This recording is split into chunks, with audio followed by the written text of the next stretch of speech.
Ito, ang latest weather update. Alamin ang pinakasariwang ulat panahon ngayon dito sa Information TV Educational Channel.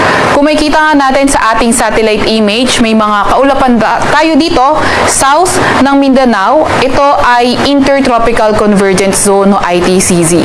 Itong ITCZ ay salubungan ng hangin galing northern at southern hemisphere. At itong ITCZ sa kasalukuyan ay nakakaapekto sa may southern Mindanao. Nagdadala rin ito ng mga kalat-kalat na pag-ulan, pagkidlat at pagkulog sa may Zamboanga Peninsula, Sarangani, Sultan Kudarat, Basilan, Sulu, Tawi-Tawi, kabilang na ang Palawan. Kaya ingat sa mga banta ng pagbaha o pagguho ng lupa kapag meron na tayong mga katamtaman hanggang sa malalakas na mga pag-ulan.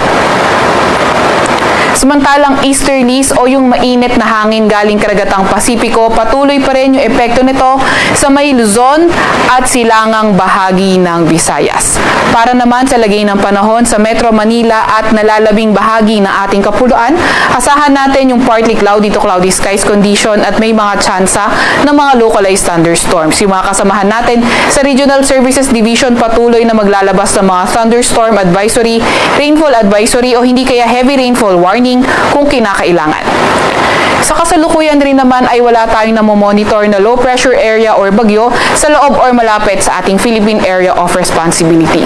Subalit, hindi rin naman natin tinatanggal yung posibilidad na sa mga susunod na araw ay meron na tayong i-monitor na low pressure area na malapit sa ating Area of Responsibility.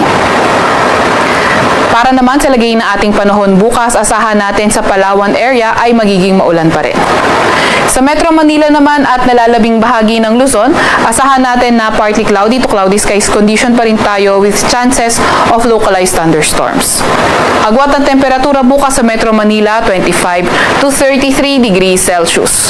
17 to 24 degrees Celsius sa may Baguio, 24 to 32 degrees Celsius sa may Lawag, 25 to 32 degrees Celsius sa may Tugigaraw, 25 to 31 degrees Celsius sa may Legazpi at 23 to 31 degrees Celsius sa may Tagaytay.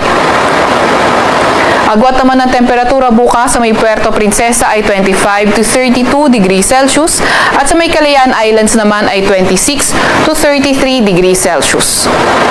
Kinabukasan naman sa may Visayas area, inaasahan natin patuloy pa nga rin ang fair weather conditions na may mga tsansa pa rin ng mga localized thunderstorms.